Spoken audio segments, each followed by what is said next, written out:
akan memperkenalkan kelompok saya, dimulai dari di sebelah kiri saya. Perkenalkan, nama saya Fadil Haikal Fauzan. Perkenalkan, saya Nanda Grismaningsi. Perkenalkan, nama saya Rosanti. Perkenalkan, nama saya Nurfaiyah. Perkenalkan, nama saya Silvianti Silaban. Perkenalkan, nama saya Delma Riza Urfa. Selamat menyaksikan. Saya akan menjelaskan tentang Pulau Indonesia. Di tahun 2022 ada 37 provinsi. Yang pertama, Pulau Sumatera, terdiri dari Aceh, Sumatera Utara, Sumatera Barat, Riau, Jambi, Bengkulu, Sumatera Selatan, Lampung, Kepulauan Bangka Belitung, Kepulauan Riau. Dan di Pulau Jawa ada Banten, DKI Jakarta, Jawa Barat, Jawa Tengah, DIY, Jawa Timur. Dan di sini ada Bali, Nusa Tenggara Barat, Nusa Tenggara Timur. Dan di Pulau Kalimantan ada Kalimantan Barat, Kalimantan Tengah, Kalimantan Selatan, Kalimantan Timur. Serta di Pulau Sulawesi ada Sulawesi Utara, Gorontalo, Sulawesi Tengah, Sulawesi Barat, Sulawesi Selatan, Sulawesi Tenggara. Di sini ada Pulau Maluku, Pulau Maluku Utara, dan di Pulau Papua ada perkembangan, yaitu Papua Barat, Papua Tengah, Papua Pegunungan, dan Papua Selatan. Saya Rosanti. Di sini saya akan menjelaskan tentang persebaran penduduk di wilayah masing-masing pulau, yaitu Pulau Sumatera. Jumlah penduduk perempuannya 3,88 juta. Jumlah penduduk prianya 28,88 juta. Jumlah angkatan kerjanya 7,74 juta. Nah, di Pulau Jawa jumlah penduduk perempuannya 74,43 juta. Jumlah penduduk prianya 72,58 juta. Jumlah angkatan kerjanya 144,01 juta. Di Kalimantan jumlah penduduk perempuannya 11,9 juta. Jumlah penduduk prianya 12,2 juta. Jumlah angkatan kerjanya 9.200. Nah, yang di Sulawesi jumlah penduduk perempuannya 10,34 juta. Jumlah penduduk prianya 10,00 juta. Jumlah angkatan kerjanya 4,59 juta. Kalau di Papua jumlah perempuannya 2 juta. Jumlah prianya 2,94 juta. Dan jumlah angkatan kerjanya 872.554. Baiklah, saya akan melanjutkan penjelasan mengenai presiden-presiden yang menjabat di Indonesia mulai dari Orde Lama hingga saat ini. Adapun yang pertama yang menjabat sebagai presiden di Indonesia adalah Insinyur Soekarno. Beliau menjabat dari tahun 1945 sampai dengan tahun 1967. Adapun kondisi perekonomian Indonesia di masa kepemimpinan Insinyur Soekarno mengalami 3 tahap. Yang pertama, penataan ekonomi pasca kemerdekaan. Yang kedua, penguatan ekonomi dengan cara menasionalisasi perusahaan swasta dan asing, hingga munculnya krisis akibat sistem ekonomi yang terpusat. Dan yang ketiga, biaya politik yang cukup besar. Karena merupakan negara yang baru terbebas dari penjajahan kolonial, perekonomian Indonesia bisa disebut sebagai ekonomi warisan perang, di mana dijalankan berdasarkan perintah penguasa, sarana dan prasarana yang rusak, kelangkaan barang keperluan masyarakat, penambahan uang beredar yang tidak terkendali, kesejahteraan masyarakat terabaikan, transaksi sukarela terbatas, dan yang terakhir serta terisolasi dari dunia luar. Adapun presiden yang kedua yang menjabat ialah Soeharto, Presiden Soeharto. Beliau menjabat dari tahun 1967 hingga 1998. Adapun perubahan-perubahan di masa kepemimpinan beliau ada beberapa perubahan. Di antaranya yang pertama, pemerintahan yang semakin otoriter, yang kedua perubahan fokus ke Islam, yang ketiga oposisi yang semakin menguat. Yang pertama, pemerintah yang semakin otoriter. Permulaan Orde Baru, angka-angka pertumbuhan makroekonomi sangat mengesankan. Namun, kebijakan-kebijakan ini juga menyebabkan ketidakpuasan di masyarakat Indonesia karena pemerintah dianggap terlalu terfokus pada investor asing. Produksi minyak domestik yang memuncak memastikan bahwa pendapatan negara sangat berlimpah. Pendapatan ini digunakan untuk membiayai pembangunan infrastruktur dan program-program pengentasan kemiskinan. Adapun yang kedua, perubahan fokus ke Islam. Karena kekuatan Islam selalu kuat sepanjang sejarah Indonesia, para pemimpin umum Muslim dari organisasi-organisasi seperti NU, Muhammadiyah memiliki lebih banyak ruang untuk mengkritik kebijakan Soeharto. Adapun Soeharto, seorang Muslim tradisionalis yang tidak terlalu religius. Adapun yang ketiga, oposisi yang semakin menguat. Pemerintah Orde Baru, Soeharto mulai kehilangan kontrol ketika masyarakat Indonesia menjadi semakin asertif. Karena kesuksesannya sendiri, perkembangan ekonomi yang mengesankan membuat lebih banyak orang Indonesia mendapat pendidikan dan mereka yang terdidik ini merasa frustasi karena tidak memiliki pengaruh apapun dalam merubah keadaan politik yang ada di negara Indonesia ini. Adapun presiden yang menjabat di Indonesia yang ketiga adalah Presiden B.J. Habibie. Beliau menjabat sebagai presiden dari tahun 1998 sampai tahun 1999. Presiden Baharudin Yusuf Habibie yang kala itu menjabat sebagai wakil presiden menghadapi pekerjaan rumah yang sangat besar. Salah satunya adalah keadaan ekonomi yang porak-poranda yang berdampak pada hilangnya kepercayaan publik kepada pemerintah. Adapun untuk mengatasi krisis ekonomi, pemerintah di masa kepemimpinan B.J. Habibie mengambil beberapa kebijakan penting, di antaranya di bidang moneter, dimulai dengan mengendalikan jumlah uang yang beredar, menaikkan suku bunga sertifikat Bank Indonesia menjadi 70% dan menerapkan bank sentral independen. Adapun kebijakan di bidang perbankan ialah diterbitkannya obligasi senilai 650 triliun untuk menalangi beberapa perbankan, menutup 38 bank dan mengambil alih 7 bank. Adapun di bidang fiskal, sejumlah proyek infrastruktur dibatalkan. Juga perlakuan khusus bagi mobil nasional dan membiayai program-program jaringan pengamanan sosial serta menghentikan praktek monopoli yang selama ini dilakukan oleh Bulog dan Pertamina. Adapun 1 tahun kemudian, reformasi ekonomi yang diterapkan pada saat itu memiliki beberapa dampak. Antara lain, jatuhnya nilai tukar rupiah terhadap dolar Amerika Serikat dari nilai yang awalnya 7.000 menjadi 17.000. Namun di sisi lain, pertumbuhan ekonomi tampak menunjukkan perbaikan yang sebelumnya minus 13% menjadi positif 2%. Angka inflasi pun sukses diturunkan dari 77,6% menjadi 2%.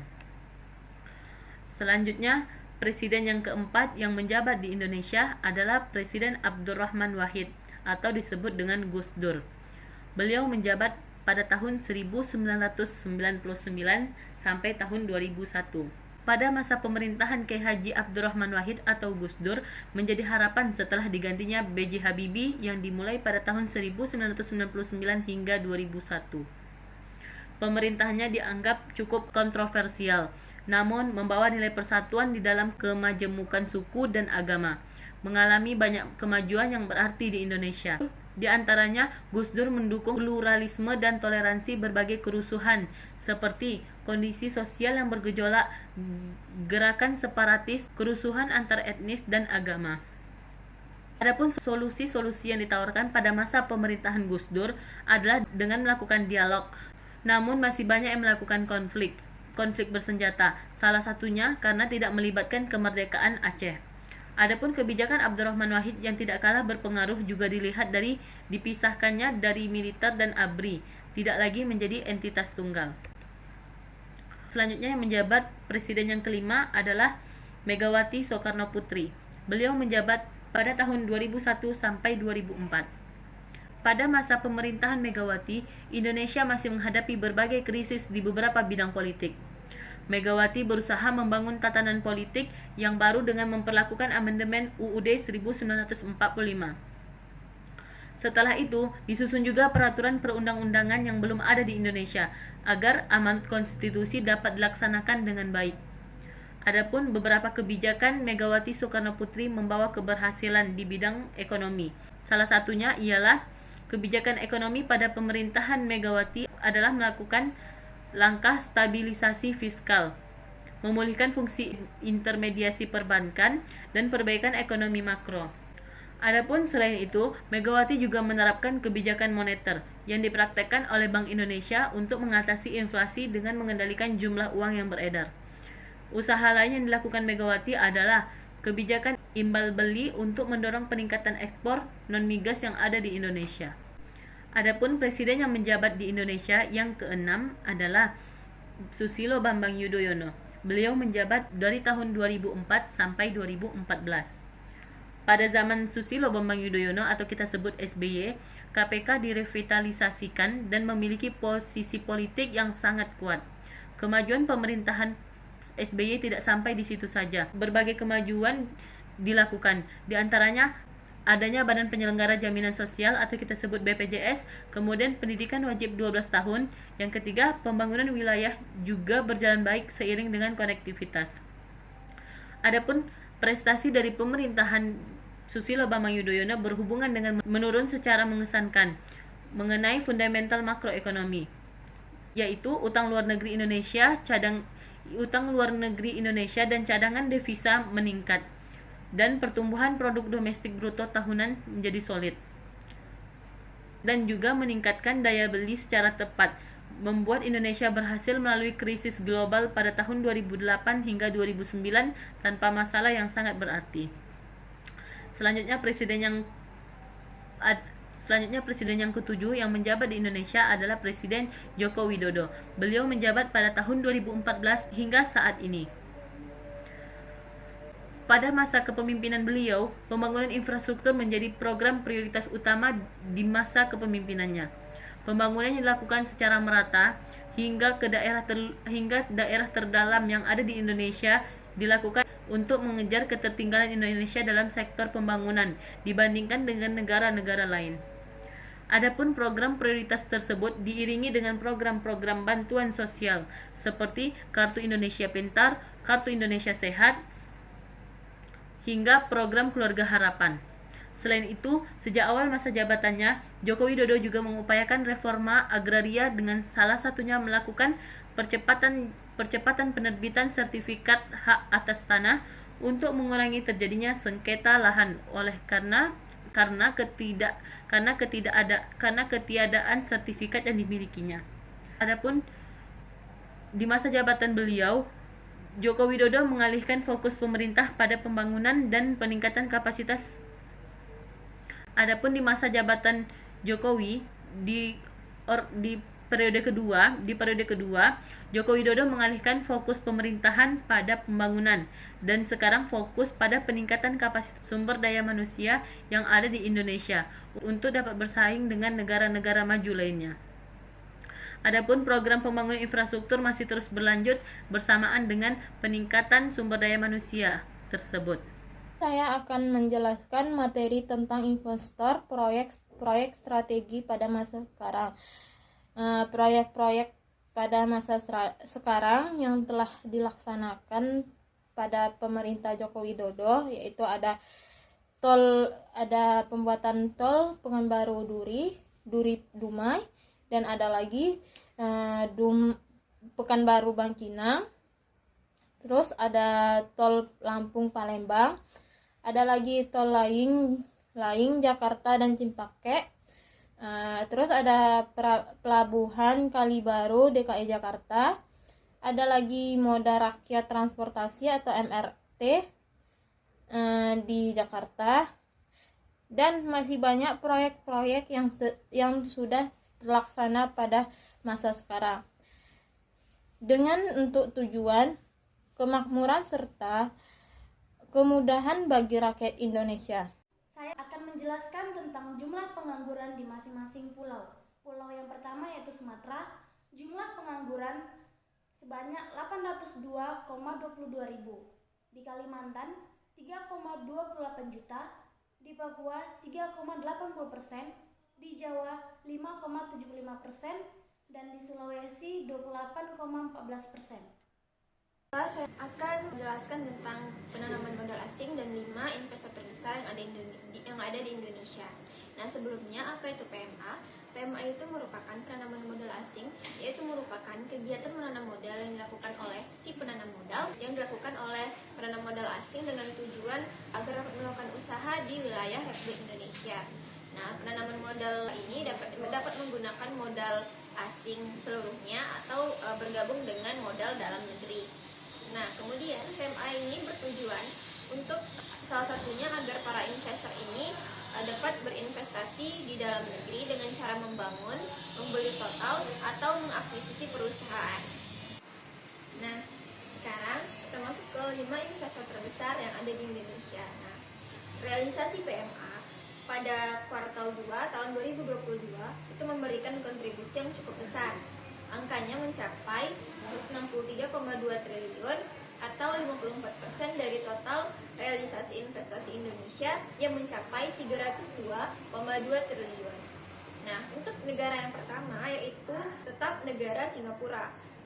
Nah, berdasarkan negara, Singapura ini masih menjadi investor PMA terbesar di Indonesia. Nah, nilai PMA negara Singa ini paruh pertama 2022 adalah 6,7 miliar US dollar atau 31,1% dari total PMA. Ada tiga sektor prioritas yang akan diperkuat dalam kerjasama Indonesia Singapura, yakni pasar modal, ekonomi digital, serta pariwisata dan infrastruktur pendukungnya. Penguatan kerjasama di tiga sektor ini termasuk dalam kesepakatan Second Indonesia Singapore Business Council atau ISBC meeting yang digelar Economic Development Board atau EDB, Singapura dan Singapore Business Federation atau SBF. Kemudian negara yang kedua yaitu Tiongkok. Penanaman modal asing Tiongkok dilaporkan sebesar 47,7 US dollar pada tahun 2022. Rekor ini turun dibanding sebelumnya yaitu 101,9 US dollar. Nah, data penanaman modal asing Tiongkok ini diperbarui triwulan dengan rata-rata 39,4 US dollar dari tahun 1998 sampai tahun 2022 dengan 98 observasi. Nah, data ini mencapai angka tinggi sebesar 105,2 US dollar pada tahun 2013 sampai dengan rekor terendah yaitu sebesar 6,6 US dollar pada tahun 2000. Kemudian negara yang ketiga yaitu Hong Kong. Penanaman modal asing Hong Kong atau Cina itu dilaporkan sebesar 35,2 US dollar pada tahun 2022. Rekor ini turun dibanding sebelumnya yaitu 40,7 US dollar pada tahun 2021. Kemudian ada negara yang keempat yaitu Jepang. Nah, penanaman modal asing Jepang dilaporkan sebesar 2,3 US dollar pada tahun 2022. Rekor ini naik dibanding dengan sebelumnya yaitu minus 1,5 US dollar pada tahun 2020. Data penanaman modal asing Jepang diperbarui bulanan dengan rata-rata 708,7 US dollar pada tahun 1996 sampai 2022 dengan 319 observasi. Kemudian negara yang kelima yaitu Amerika Serikat. Penanaman modal Amerika Serikat dilaporkan sebesar 69,5 US dollar pada tahun 2022. Rekor ini turun dibanding sebelumnya yaitu 125,3 US dollar. Nah, kemudian mengapa negara lain berinvestasi di Indonesia? Alasannya yang pertama yaitu karena sumber daya alam.